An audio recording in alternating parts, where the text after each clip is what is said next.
com a cara um pouquinho dolorida, que eu tomei uns tapas dessa palavra, mas eu não vou deixar só comigo, eu vou deixar para vocês também, tá bom? Eu quero que você feche seus olhos nesse momento e vamos pedir ao Senhor para que Ele abra o seu coração para o entendimento da palavra. Pai, nesse momento eu peço que o Senhor abra, Senhor, os nossos olhos, abra o nosso coração, para que aquilo que o Senhor transmitiu ao meu coração, que seja transmitido ao coração de cada um. Que eles não estejam dispersos, mas entendendo a sua palavra, para que gere neles, Pai, um verdadeiro avivamento. Em nome de Jesus, amém. Abra sua Bíblia em a primeira carta de João, capítulo de número 3. A primeira carta de João, capítulo de número 3, está no finalzinho. 1 João, capítulo 3, o verso de número 1, que vai nos dizer assim. Deixa eu vir para cá. Vejam que grande amor o Pai nos tem concedido, a ponto de sermos chamados filhos de Deus, e de fato somos filhos de Deus. Por essa razão o mundo não nos conhece, porque não o conheceu. Nessa palavra nós temos algumas verdades e alguns fatos, e João ele coloca isso bem em destaque, ele coloca isso dando ênfase para que você lembre que você é filho de Deus. Falar de filiação é falar sobre identidade. Muitas das vezes a gente até esquece de quem nós somos. Quando alguém pergunta pra gente quem você é de verdade, eu não estou falando de status, eu não estou falando do que você posta nas redes sociais, eu estou falando de essência. Quem você é de verdade? Quem você é quando você está no seu quarto sozinho, orando ao Senhor? Quem você é quando não tem as amizades por perto, quando a sua família não está te rodeando? Quem é você? No secreto, sozinho. E é sobre isso que eu quero falar. Porque, Vitor, o que é identidade? Identidade é todas as suas características. Se você é uma pessoa mais tímida, essa é uma característica sua. Se você é uma pessoa mais extrovertida, que gosta de falar mesmo pelos cotovelos e não está nem aí o que outros vão pensar, eu já sou diferente. Quando acontece alguma coisa comigo, eu geralmente guardo, porque eu sou mais retraído. Então, acontece de eu ficar triste, acontece de eu ter remorso, porque algumas coisas eu não consigo expressar, por causa da timidez, por causa da vergonha, porque eu não quero ofender ninguém, eu quero ficar no meu canto. E isso é uma característica minha. Vitor, eu preciso mudar algumas coisas em mim? É necessário. Algumas coisas você transformar, algumas coisas você deixar que o Espírito mude em você. E é sobre exatamente isso que eu quero falar. Quando nós falamos de identidade, nós estamos falando de filiação. E a psicologia, ela vai dizer que a identidade, ela é um processo. Ou seja, ela está em processo na vida, ela está em uma metamorfose, que é uma regeneração. Você é uma pessoa aqui, mas daqui a pouco você começa a entender outras coisas e passa a ter outros gostos e passa a falar de outro jeito. E para você entender melhor, nós vamos falar sobre o novo nascimento. Coloca para mim 2 Coríntios, capítulo 5, verso 17.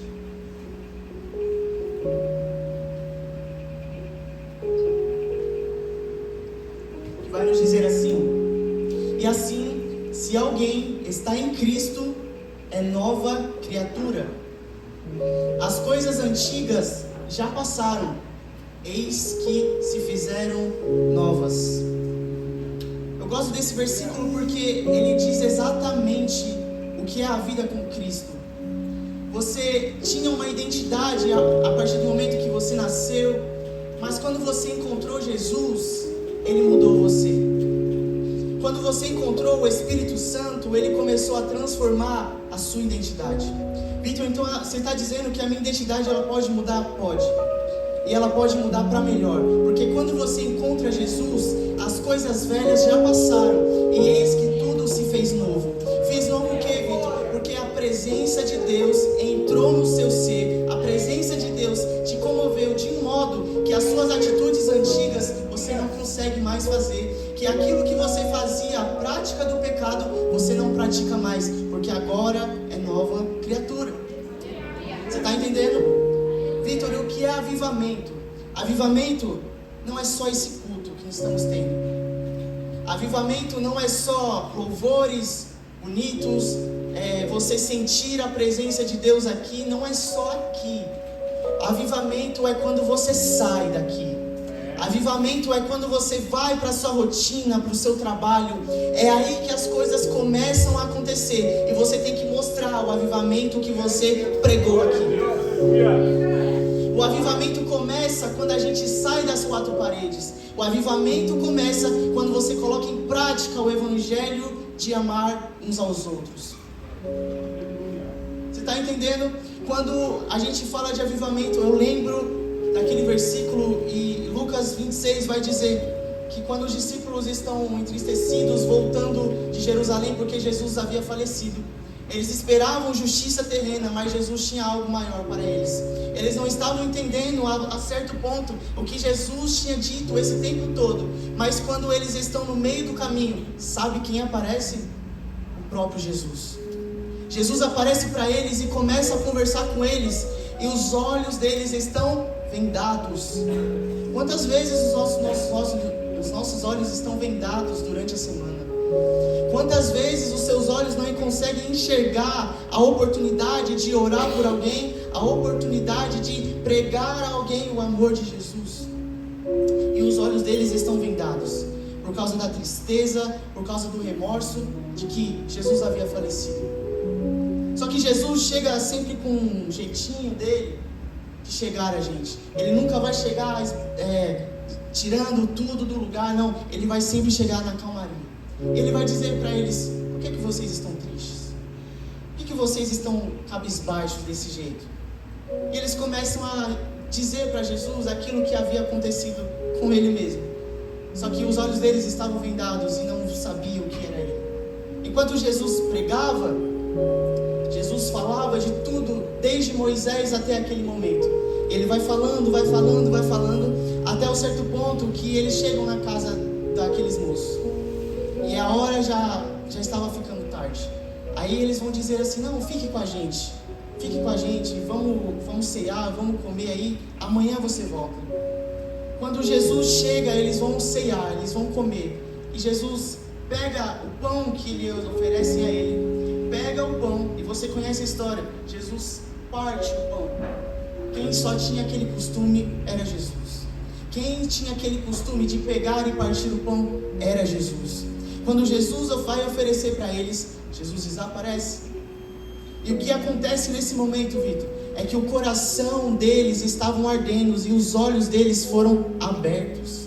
Eu disse para você que os olhos deles estavam vendados, mas quando eles entenderam quem era que estava falando o tempo todo, os olhos foram abertos. E o que é avivamento, Vitor? O avivamento é o que começou aquela conversa e continuou ao ponto deles voltarem para Jerusalém. Você está entendendo? O coração deles ardia enquanto Jesus falava, mas continuou a arder ao ponto deles se arrependerem e voltarem para Jerusalém. Eles estavam retornando ao lugar da promessa de Deus. O coração deles estava ardendo a certo ponto de que o arrependimento entrou na vida deles. Eles disseram: não, realmente, Jesus estava aqui, Jesus falou com a gente e eu quero voltar à presença dele. O avivamento ele começa quando a gente começa a entender que não é só aqui nas quatro paredes, mas é fora. Que não é só aqui quando estamos louvando, mas é lá fora. Quando o nosso coração também continua ardendo lá fora. Você está entendendo? Eu quero contar algo com você aqui que aconteceu comigo. Como eu já disse, eu falei que eu sou um pouco tímido, então imagina para eu pregar o evangelho. Aqui é muito fácil, porque a gente está, todo mundo é crente, todo mundo é cristão.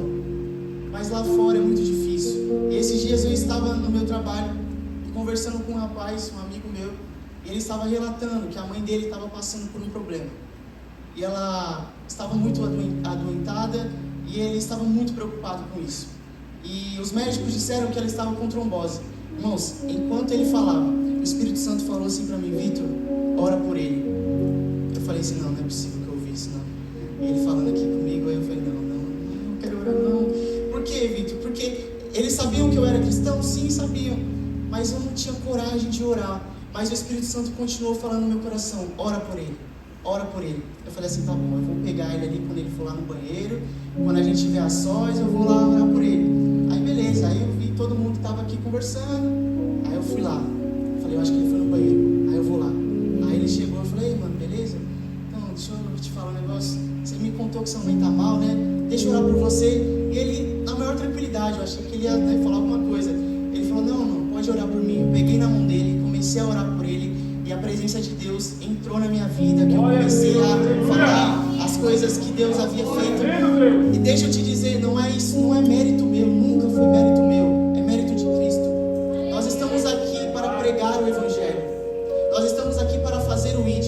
Então, a todo momento que Jesus falar com você, você deve fazer. Se o Espírito Santo te tocar, falar, ora por alguém, louva, faz alguma coisa, mas prega o Evangelho, você deve aceitar isso. No mesmo dia, eu falei assim, a gente já ia embora, eu perguntei: mano, como é que sua mãe tá? Tá tudo certo? Ele falou: mano, ela recebeu alta. Eu falei: glória a Deus por isso. Na hora eu falei: Senhor, imagina se eu não tivesse orado. Não estou falando que é mérito meu, mas imagina se eu tivesse escondido o Senhor só para mim. Você está entendendo isso? Você não pode esconder Jesus só para você. Não pode colocar a lamparina embaixo da cama. Ela tem que resplandecer. Ela tem que brilhar no mundo afora. Porque esse é o verdadeiro avivamento. Esse é o ID que devemos fazer. Eu tenho alguns pontos para falar com você sobre a nossa identidade. João, ele está escrevendo essa carta porque havia um problema nesse tempo. Essa igreja, que provavelmente estava em Éfeso, eles estão passando por falsos ensinamentos, onde pessoas começam a formar grupos e estão ensinando algo contra Cristo. Eles começam a dizer, olha que loucura isso, eles começam a dizer que Jesus não tinha encarnado em carne. Jesus não era homem. Jesus não veio como homem aqui na terra. Sabe por quê? Porque eles diziam que o Espírito era 100% bom e a carne era mal. Ou seja, o nosso corpo já estava apodrecido, já estava ao pecado. Então Jesus não se sujaria por isso. Jesus não chegaria ao ponto de se sujar entrando em um corpo humano, porque já estava em pecado, já estava inclinado ao pecado. Então Jesus não viria como homem aqui na terra. Olha o que eles estão dizendo. E por eles dizerem isso, eles estavam usando isso também para o favor deles. Se o corpo já é mau, se o corpo já está inclinado ao pecado, então se eu peco, não vai fazer diferença alguma no meu espírito, porque o espírito é bom. Eles estavam pregando isso na igreja em Éfeso, estavam começando por pequenos grupos e colocando isso na mente deles, dizendo que o pecado nem era tão sério assim.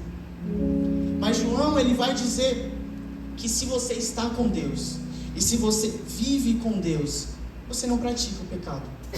E Tiago 4, versículo 4 vai dizer que amizade com o mundo é inimizade com Deus. Se você está no mundo, automaticamente você não é de Deus. Você está entendendo isso? Que é tudo ou nada. A gente não pode beliscar um pouquinho dali de fora, não.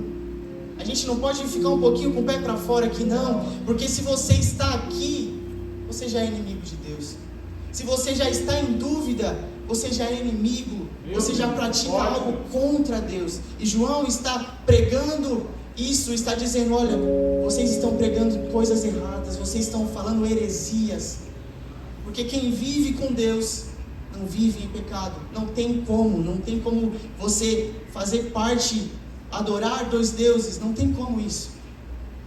E por eles fazerem tudo isso, eles se achavam no direito de dizer para os outros, e diziam que amavam uns aos outros, mas na verdade eles estavam expulsando aquele pessoal da igreja. E João está dizendo que se você é filho de Deus, você tem que ter a identidade dele. E qual é a identidade de Deus? Qual é o caráter de Deus? É o amor. O Pai nos amou. Então qual é o seu papel nessa terra? Amar. Vitor, é difícil amar? Com certeza. É difícil você dizer para alguém: me perdoa, sendo que você não fez nada? É difícil. Mas Jesus foi o maior exemplo de amor, porque Ele se entregou por mim e por você, ou melhor, por mim e por você, e nos deu a vida. A gente não pediu. A gente pediu que Jesus morresse no nosso lugar? Não, a gente não pediu. A gente não fez nada para que Jesus morresse. Na verdade, a gente só continua pecando. Mas Ele se entregou. Por quê, Vitor? Por amor. E que amor é esse? Que amor é esse ao ponto de se entregar por uma vida que já é imprestável? Que amor é esse que Ele se entrega por alguém que continua pecando todos os dias? Que amor é esse que nos convence do pecado?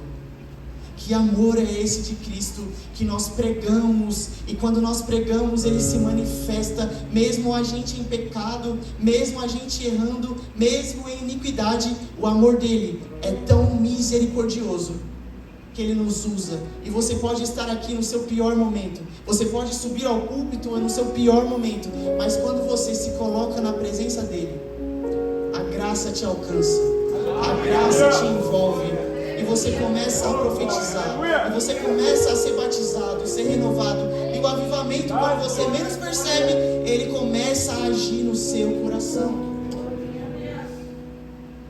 O que esse pessoal está vivendo aqui era algo mais profundo. É crise de identidade. Eles estão vivendo uma crise porque esqueceram quem eram, esqueceram quem era o pai deles, esqueceram a filiação deles. Sabe por quê? Porque eu só sei que eu sou filho do meu pai e da minha mãe porque eu moro com eles, porque está no meu RG. Mas se não fosse isso, se eu morasse em um orfanato, eu não saberia quem era meu pai. Mas quando você é adotado, Jesus ele nos dá o presente da doação. Ele está dizendo assim, ó, uma vez você era do mundo, mas já que eu morri por você, eu estou te dando o privilégio de você se tornar filho meu. Eu estou te dando o privilégio de você ser perdoado dos seus pecados. Eu estou te dando o privilégio de você ser abraçado pela minha graça. Você está entendendo quão profundo é isso? Porque a gente não merece, nós não merecemos, mas o amor dele nos constrange. Eu imagino que te constrange também. Só que o inimigo, ele sempre começa a agir na nossa identidade e fazer você esquecer quem você é realmente. Porque lá no Éden, a serpente, que era mais formosa, mais astuta, vai dizer para Eva: foi isso mesmo que Deus disse? Para você não comer do fruto? Ou melhor, lá no deserto, Jesus estava passando por um jejum de 40 dias. Ele vai dizer: se você é filho. Ô irmão, deixa eu te dizer, Deus tinha acabado de falar para Jesus: eis o meu filho amado.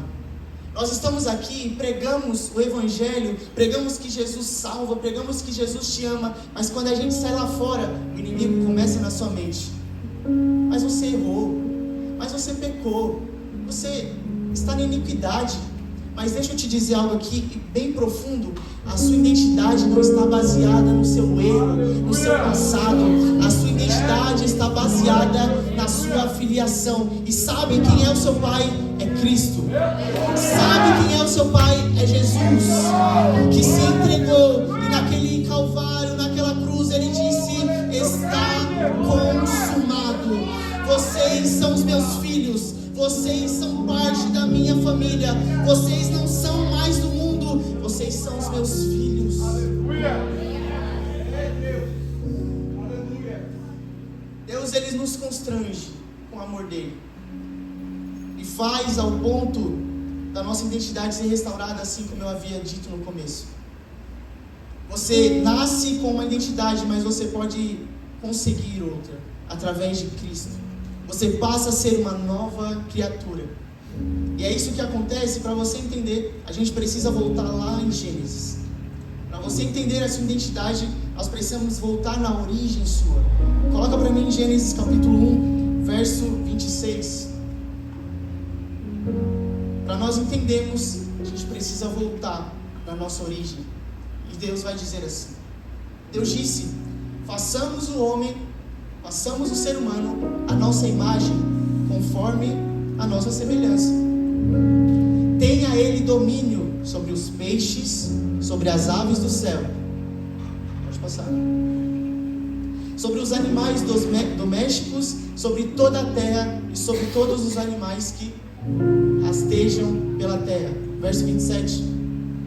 Assim Deus criou o ser humano, à sua imagem. Repita comigo, imagem. Irmão, mais forte. Repita comigo, imagem. Diga, semelhança. Você foi criado à imagem e semelhança. Vitor, então onde está a minha identidade? A sua identidade está em Deus. Mas eu sou tão pecador. Mas você é parecido com seu pai. Você tem a cara de Deus. Se você disser para alguém, olha, você é a cara do seu pai, e a pessoa fala, mas meu pai é meio feio, meio feinho, queria parecer com a minha mãe. Mas deixa eu te dizer, Deus é o seu pai, então você tem a cara dele, irmão. Não tem como você olhar para você e não ver a presença de Jesus em você. Você está entendendo isso? Quando você chega em algum lugar, alguém olha e fala assim, rapaz, você tem algo de diferente. Quando você fala, a presença, parece que algo acontece, porque você é a cara de Deus, irmãos. Você é a cara do seu pai e você carrega a presença dele. É tão bonito, é tão lindo quando a gente ouve que a gente tem algo de diferente. Quantas vezes estou dizendo isso, mas por favor, não é mérito meu nenhum, mas quantas vezes estava fazendo curso e conversava com alguém e a pessoa vai dizer assim, nossa, agora que eu percebi, você é cristão? Eu falei, sou. Aí eu falei assim, que sei lá, você fala de um jeito diferente. Como assim? Ela falou, não, é que você não tem o mesmo jeito, o mesmo falar do pessoal ali, sabe? Eu falei assim, eu sou cristão. E sabe que isso é lindo? Porque você começa a perceber, não porque você fala, mas porque as pessoas percebem. E eu quero dizer nessa noite, que você seja tão parecido com Jesus, ao ponto das pessoas chegarem em você e pedirem oração, pedirem aconselhamento, dizerem a você, você carrega algo de diferente. Você tem a identidade de Jesus. Você tem algo de diferente. Eu creio, Deus. Aleluia.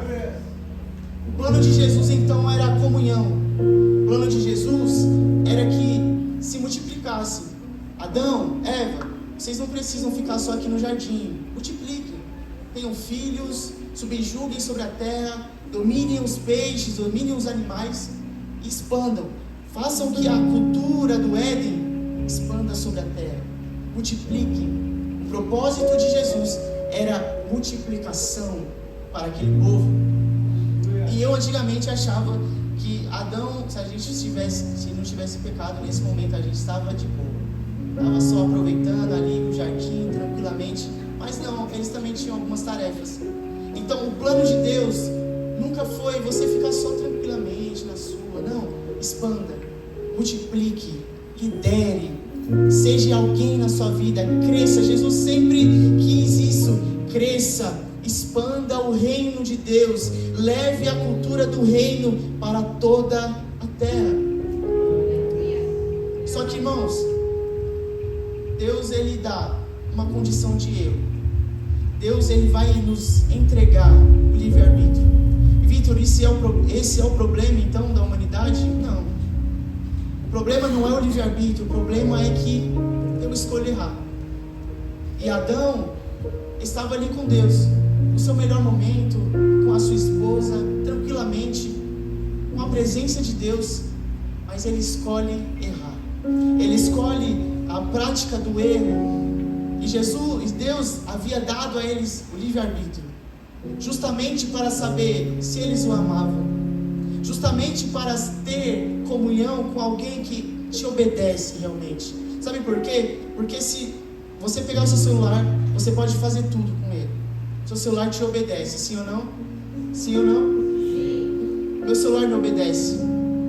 Se eu quero entrar no Instagram, ele entra. Se eu quero entrar no WhatsApp, ele entra. Mas o meu antigo, ele estava tendo livre-arbítrio. Porque ele estava mexendo em tudo já. A tela já estava toda quebrada. Eu falei assim, não, você está querendo ter livre-arbítrio, né? Eu vou te trocar. Aí eu fui lá e troquei ele. Imagina se fosse assim com a gente. A gente começa a errar, a gente começa a usar o livre-arbítrio a favor nosso, e Deus vai lá e quer trocar a gente. Não. Ao invés de Deus trocar o homem, ao invés de Deus matar o homem, porque o salário do pecado é a morte, Ele vai dizer para eles: olha, eu vou fazer vestes para vocês. Vocês erraram, mas eu vou colocar vestes novas sobre vocês. Você está entendendo isso? O amor de Deus, ele é tão maravilhoso, ele é tão grande, que a gente se constrange. Adão está tão envergonhado que ele coloca uma planta com ele assim, ó. Ele está tão envergonhado que eu fiquei: o que eu coloco aqui? Eva, coloca alguma coisa aí, porque Deus está chegando, eu tenho que colocar alguma coisa para me esconder. Aí Deus vai falar assim: vocês pecaram, né? Calma aí, relaxa. Deus pega e mata, e é o primeiro sacrifício na Bíblia, porque ele já está apontando para Jesus. Não foi Adão que morreu, não foi Eva que morreu, mas alguém morreu no lugar deles. E ele coloca vestes de peles de animais. Sabe o que ele está querendo dizer? O pecado só é pago quando alguém morre, quando um sangue escorre. Mas por amor de vocês, não são vocês que vão morrer. Ele pega talvez um cordeiro, um animal, e o mata. E agora cobre a vergonha do pecado de Adão e Eva, já apontando para Jesus, já apontando para o sacrifício, para a remissão dos nossos pecados, para a redenção de Jesus, que nós haveríamos de ver no Novo Testamento. Sabe o que eu quero dizer para você? Que era eu e você naquele lugar, que a morte era minha e sua, mas por amor, e eu não entendo esse amor de Deus por nós, que Ele entrega alguém que não errou, alguém que não tinha pecado, alguém sem manchas, para morrer no seu lugar. E Jesus naquele dia, naquele Calvário, estava dizendo: olha, o erro não foi meu, mas eu pago por vocês. O erro não foi meu, mas eu pago por um alto preço. Que preço é esse? Preço de sangue. Hebreus capítulo 9, verso 22. Todos os pecados só seriam pagos com sangue. E Jesus foi lá e morreu por mim e por você, pagando um preço que talvez nós não pagaríamos.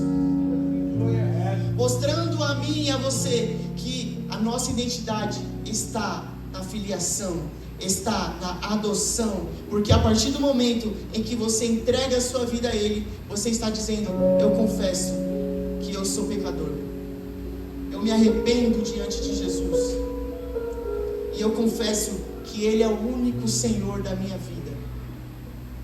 E a partir desse momento, você começa a ser uma nova criatura. Aquilo que eu havia falado no começo. Todos nós somos criaturas de Deus, mas você só se torna filho se você quiser. Você só se torna filho quando você se arrepende e entrega a sua vida a Ele. Quando você se arrepende e entrega a sua vida para Jesus, você passa a ser uma nova criatura. E as coisas velhas já passaram. Eis que tudo se fez novo. Eu quero te dizer que o inimigo, ele sempre vai tentar te convencer para voltar para o passado. Ele vai dizer assim: olha, mas lá era tão bom, lá era tão mais, tão mais fácil as coisas. Aqui você está sofrendo tanto. Parece que com Cristo você sofre mais do que comigo. Você está entendendo isso? Olha o quão pesado é isso. Quão pesado o que Satanás coloca na nossa mente todos os dias. Volta para cá. Mas o que nós devemos responder a Ele: eu só volto se for para Jerusalém. Eu só volto se for para o lugar da presença de Deus. Eu só volto se for para me arrepender dos meus pecados. Eu só volto se for para renunciar a minha carne todos os dias. É Jesus dizendo: tome a sua cruz e me siga. Não é um dia, não é no outro, é diariamente. Diariamente tomando a sua cruz e dizendo: eu aceito que eu sou filho e eu não consigo viver no pecado. Eu não quero praticar o pecado, eu quero viver com Cristo. Eu nasci de novo, eu fui restaurado, então eu quero viver com a presença dEle na minha casa. Eu quero viver com Cristo todos os dias da minha vida. Vitor, você explicando isso é simples. A teoria é lindo, é perfeito, mas na prática a gente sabe que é uma luta diária. Para eu estar aqui pregando para vocês, tanta coisa aconteceu nas semanas passadas. Eu tenho um violão em casa, eu gosto muito de tocar quando eu vou pro meu quarto. Meu violão quebrou, irmãos, eu não sei como. Eu falei, ô inimigo, se suje, mano. Você está repreendido, Satanás. Mas eu não vou me calar, eu vou continuar adorando. Eu gosto de chegar no meu quarto e ficar com meu violão tocando, tranquilo. Mas algumas coisas acontecem para que ele te confunda e te tire da presença, porque para chegar até aqui, olha o tanto de coisa que aconteceu. Talvez para você chegar até aqui, o inimigo colocou tanta confusão na sua mente. Não vai, tá muito frio. Coloca uma Netflix aí, fica de boa aí, tranquilo. Não, eu aceito estar na presença de Deus. Você está entendendo isso? Eu aceito viver na presença de Deus. Tem dias que você não vai estar 100%, tem dias que você não vai estar tão feliz, mas eu estou com Cristo, eu estou aqui. É Jeremias dizendo: eis-me aqui, Senhor, eis-me aqui, envia, Senhor, me usa. Eu não estou com forças, mas me usa. Faça de mim o seu querer, faça de mim a sua vontade. É Samuel dizendo: Senhor, eis-me aqui. Eu nunca tinha ouvido a sua voz, mas Eli falou para eu te responder, e eu estou aqui. Eis-me aqui, Senhor. Cadê os jovens que dizem eis-me aqui? Cadê os jovens que estão dispostos a serem usados por Jesus? Cadê os jovens que querem negar os pecados todos os dias? Todos os dias. Não é ontem, não é hoje, é todos os dias. Terceiro ponto é: não negocie. Não negocie o seu chamado. Se a gente for voltar lá para 1 Reis, no capítulo 17, 18 e 19, nós vamos ver que Elias está no seu auge. Elias está muito bem. Porque no capítulo 17 ele já chega no rei Acabe dizendo assim: não vai chover, fica de boa aí que não vai chover. Eu tenho a palavra de Deus. E não chove realmente. Elias estava no seu auge ali. Imagina você chegar para alguém e falar alguma coisa assim, com tanta certeza. Só que começam as perseguições. E no capítulo 18 ele vai reunir 540 profetas de Baal. 540, é muita gente, é muito homem. E ele vai dizer assim para eles: vocês estão em pecado, vocês estão se afastando de Deus. Sabe a proposta que eu vou fazer para vocês? Vamos ver quem é o Deus de verdade. Vamos ver quem é o Deus realmente que reina sobre a terra. Vocês querem ver mesmo? Vamos fazer um altar. Quem responder com fogo é o verdadeiro Deus. Quem responder com fogo sobre o altar, esse é o verdadeiro Deus. E a Bíblia vai dizer que os profetas começam a se cortar, começam a gritar, a espernear, e aquilo dura um dia inteiro. E sabe o que acontece? Não acontece nada. Porque Baal, irmãos, não existe. Baal está morto. Quem reina aqui é Jesus Cristo. Elias começa a orar, e ele faz uma oração simples. Sabe por quê? Porque quem é filho tem intimidade com o Pai. Quem é filho não precisa se espernear muito, irmão. Não precisa falar numa eloquência muito bonito. Não, você só precisa dizer: Pai, eis-me aqui. Eis-me aqui. Quando Elias ora, ele faz uma oração simples, e Deus responde imediatamente com fogo sobre o altar. Você está entendendo isso? Eu quero dizer para você que se você veio aqui através de procurando identidade e avivamento, ser avivado na sua identidade, você não precisa se espernear muito não, irmãos. Você só precisa ter um coração quebrantado. Meu Deus, eu já vejo jovens que procuram ser arrependidos em nome de Jesus. Você está entendendo isso? Elias está orando. Elias fala com Deus. Ele vai dizer: Senhor, venha com fogo. Responde o altar. Responde a minha oração. E Deus responde. Nessa noite, você não veio aqui passear. Você não veio aqui mostrar a roupa que você está vestido, não. Se você veio aqui é porque eu entendo que você veio atrás de avivamento. E se você veio atrás de um avivamento, você veio atrás da presença de Deus. E se você está aqui é que eu acredito que o seu coração está arrependido. E falando de arrependimento, a gente lembra de Pedro. Pedro, ele vai dizer para Jesus: olha, Jesus, pode vir o que vier, pode fazer o que fizerem, mas eu não vou te negar. Eu não vou ser igual a esses caras. Eu vou perseverar na presença. Eu não vou te negar. Pode vir o que vier. Mas a Bíblia vai dizer que quando começa a perseguição, quando começa a pressão, Pedro, ele teme. Pedro, ele começa a temer naquele momento, ao ponto dele negar Jesus. E não é uma e não é duas, mas 3 vezes. Pedro nega Jesus por medo, por insegurança de ser rejeitado também, de ser açoitado também. Ele está passando por um momento de crise de identidade. E falando de crises, Elias estava no seu melhor momento. Mas quando Jezabel ficou sabendo do que havia acontecido, que depois ele pegou todos aqueles profetas e matou a fio da espada, ela vai dizer: olha, eu dou um dia para que aconteça a mesma coisa com você. Irmãos, Elias estava profetizando. Elias viu Deus respondendo com fogo. Mas naquele momento, por uma ameaça, ele se esquece quem era o seu pai. Por uma ameaça, ele se esquece que Deus já havia respondido ele em outros momentos. Ele está passando por uma crise, ao ponto dele se esconder, dele fugir. E a gente não veio aqui para julgar Elias, não, porque a gente foge por muito menos. A gente quer parar por muito menos. Talvez se alguém não te respondeu como você queria, talvez se alguém não elogiou você, você fala: eu não vou continuar, vou jogar tudo pro alto.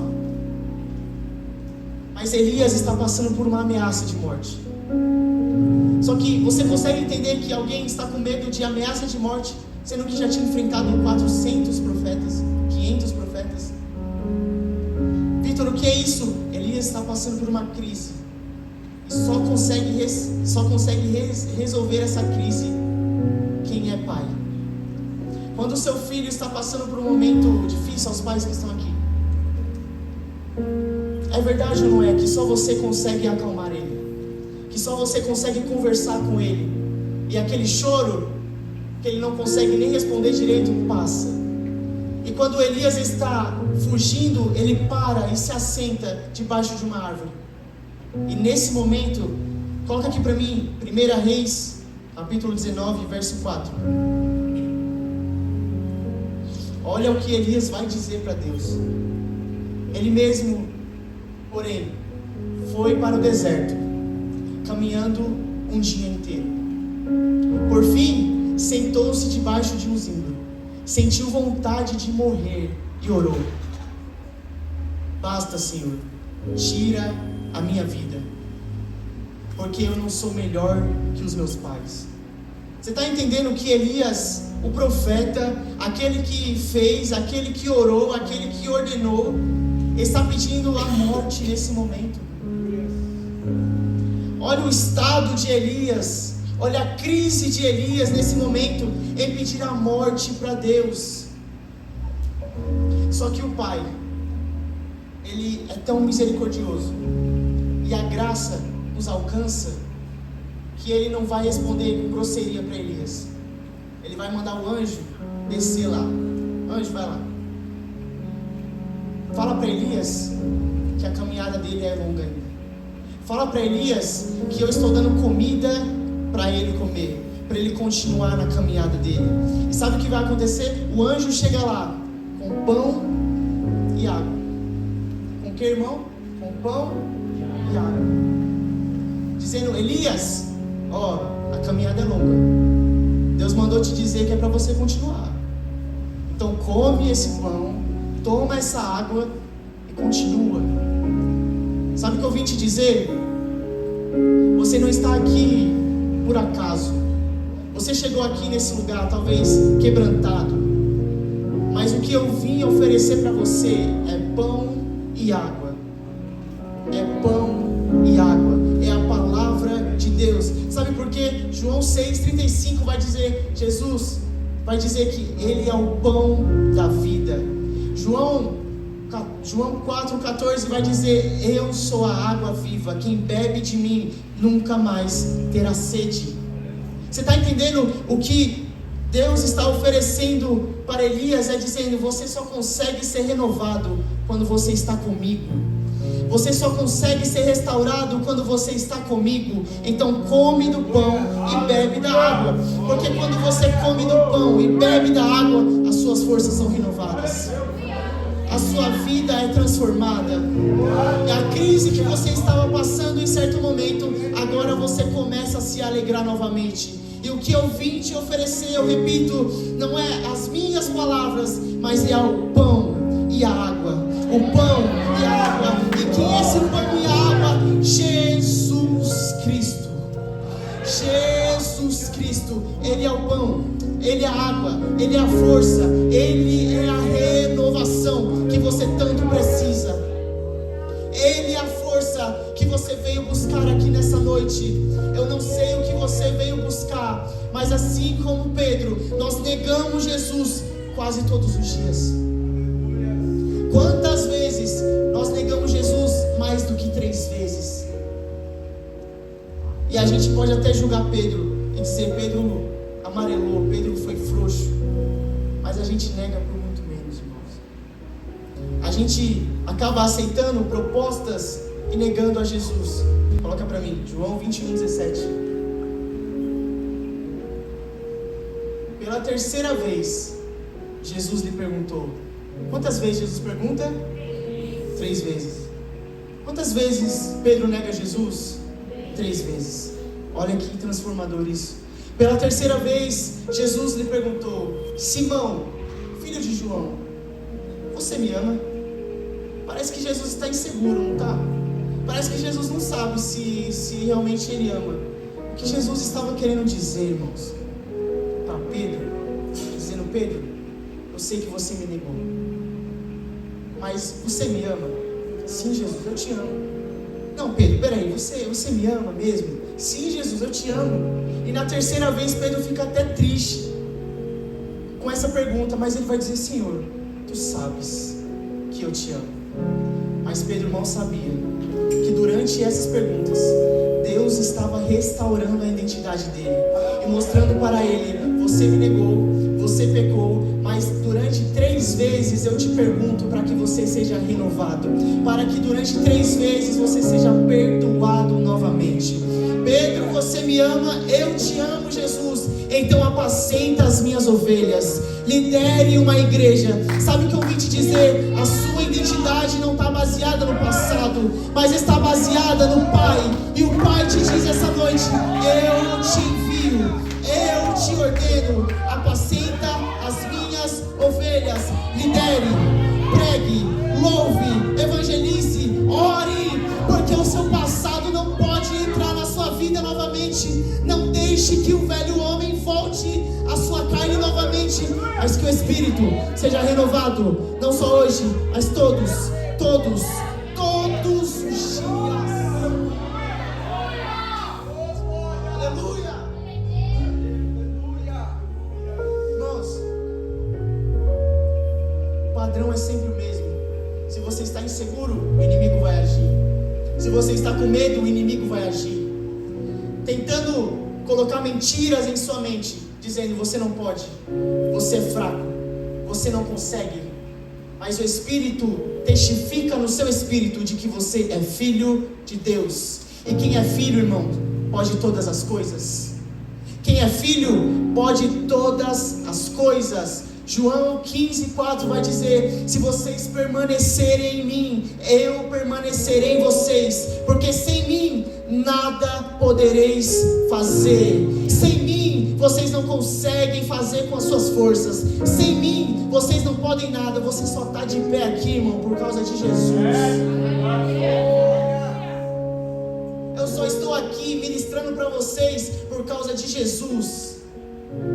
Porque eu nem consigo falar direito por timidez que eu tenho, mas o Espírito Santo fala ao meu coração: eu te uso como eu quero, eu faço como eu quero. Você não está limitado ao seu corpo, você não está limitado àquilo que dizem sobre você. Identidade não está baseada no que dizem sobre a sua vida, no que passou, no que você errou, mas no que Jesus diz.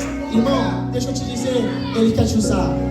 Ele quer te usar para profetizar. Ele quer te usar para liderar. Você é líder, irmão. Você é líder da sua casa. Você é coluna quando você dobra o seu joelho. Você é alguém que libera o fogo. Ah, meu Deus. Ah, eu preciso liberar isso aqui para você. Quando você abre a boca, meu Deus. Quando você abre a sua boca, o inferno teme a você. Porque ele não teme o grito, mas ele teme a um filho que permanece na presença. Ele teme um filho que entende que é filho de Deus. E quando ele entende isso, ele permanece constantemente. Não erra, não peca e permanece na presença. O inferno teme quando você está de joelhos. O inferno não tem poder quando um filho de Deus está de joelhos. Eu quero te dizer nessa noite que você precisa praticar a oração. Você só vencerá guerras espirituais. Você só vencerá guerras na sua família se você se prostrar diante de Jesus. Quando eu me arrependo, o arrependimento ele é a base do avivamento. Quando eu estou prostrado a Jesus, eu começo a ser avivado. E aquela chama que havia se apagado reacende. A chama que estava apagada, eu começo a colocar lenha sobre o altar. Lenha sobre o altar. Você não veio aqui, irmão, para jogar água no fogo que estava apagado. Não, você não veio jogar água aqui, não. Você veio colocar fogo. E quando nós estamos aqui, nós começamos a profetizar. Nós começamos a glorificar. E quando você glorifica, quando você dá um aleluia, a sua chama.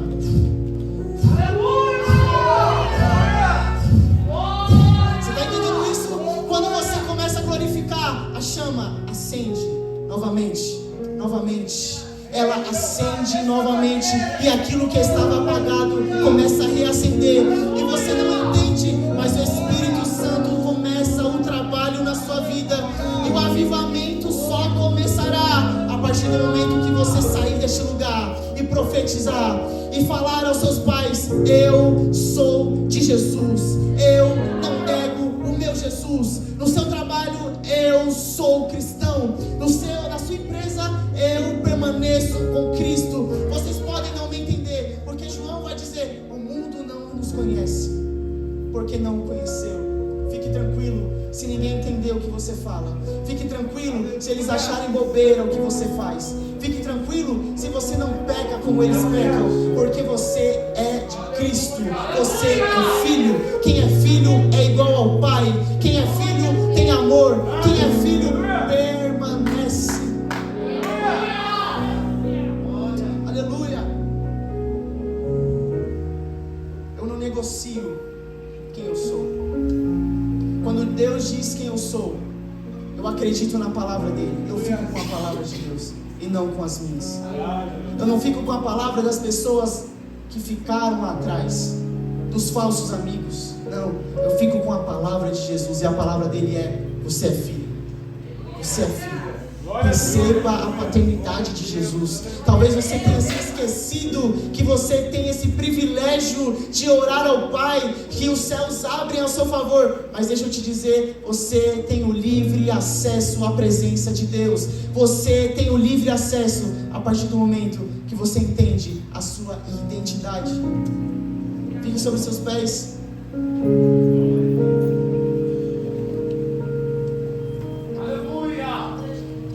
Esse momento, eu quero que você entenda que você é filho. E filhos permanecem. Filhos têm a presença. Eu não sei você, mas eu não vim buscar outra coisa senão a presença de Jesus aqui nessa noite. pode me oferecer, eu quero a presença.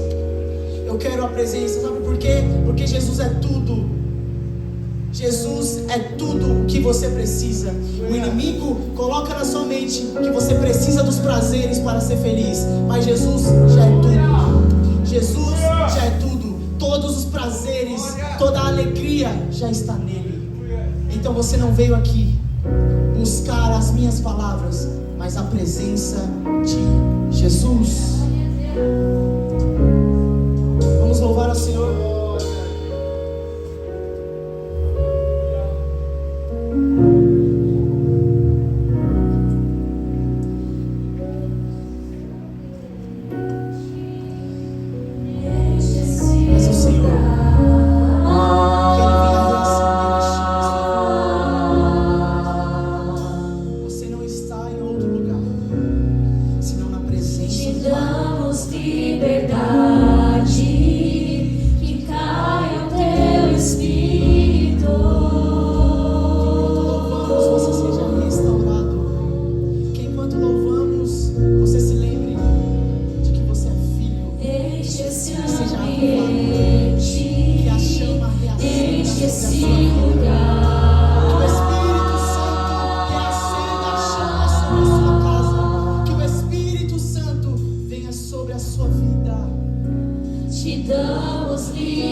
alguém vir aqui na frente, se não tem, que Deus abençoe a cada um de vocês.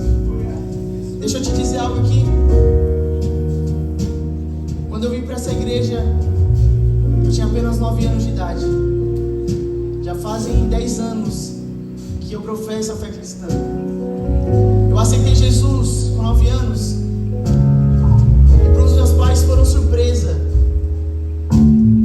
Porque a gente veio de uma família católica que tinha outros costumes. Fui batizado na igreja católica desde bebezinho. E a gente ia todos os dias, todos os domingos. Mas você entende que a vida sem Cristo realmente ela é bagunçada. A nossa família já estava despedaçada. A nossa família já estava em crises. Mas deixa eu te dizer, Jesus encontrou meu pai. Jesus abraçou meu pai. Ele tentou procurar alegria em tantas outras coisas, mas quando ele veio para a presença de Deus, e não estou dizendo que aqui é o melhor lugar, que a DCG, não. Quando ele buscou a presença de Deus, ele veio para uma igreja e aceitou a Jesus. De certo momento, a minha família foi contra, a minha irmã foi contra, a minha mãe foi contra, mas mal a gente sabia que Jesus já estava começando a boa obra dele. Eu posso estar aqui e é a primeira vez que eu prego assim. Eu posso ter errado, mas eu já estou feliz porque Jesus salvou a minha casa. Eu já estou feliz porque a boa obra já foi feita. Ah, meu Deus. E está por vir. Ah, meu Deus. Ah, Jesus. Eu quero falar algo para você. Com 9 anos de idade, eu achava que receberia outra surpresa. Escute. O irmão chegou na gente e disse assim: olha, essa semana vocês terão uma surpresa. E eu já estava querendo aceitar Jesus. Mas sabe como o coração da gente é? Meu pai ainda estava no processo de conversão. Ele jogava na Mega Sena, sabe? Aquela coisa. E eu falei assim: a gente vai ganhar na Mega Sena, então. Tá vendo como Deus é bom? A gente veio para a igreja e a gente vai ser abençoado. O irmão falou assim: essa semana vocês vão ter uma surpresa. E o que eu pensei foi em dinheiro. O que eu pensei foi em coisas da terra. Mas eu tinha esquecido que eu estava com a vontade de aceitar Jesus há muito tempo. E quando passou segunda, terça, não aconteceu nada. Quarta, não aconteceu nada. Quando foi na quinta-feira, nós viemos no culto. Eu estava com tanta sede de Jesus naquele dia, que a vergonha, a timidez foi embora. E na hora que o pastor falou assim: quem quer aceitar a Jesus, levante a sua mão. Imediatamente eu levantei a minha mão. E do corredor até o púlpito eu fui chorando, irmãos. Não sei como, mas eu fui chorando de um jeito, como um bebê que chora quando acaba de nascer. Eu estava sendo adotado por Jesus naquele momento. Jesus estava começando a boa obra na minha vida naquele dia. Eu não estava entendendo, mas desde os meus 9 anos, Jesus já tinha algo com a minha família. Jesus já tinha algo na minha vida. E mesmo que para os meus amigos, mesmo que para o mundo eu seja uma pessoa quadrada, mesmo que eu seja diferente deles, eu fico com Jesus, porque o mundo não me conheceu. E eu fico feliz se eles não me entenderem também. E nessa noite eu quero te dizer: não negocie o seu chamado. Não negocie a sua identidade. Você é filho. Se você é filho, levante a sua mão e dá a maior salva de palmas para Jesus.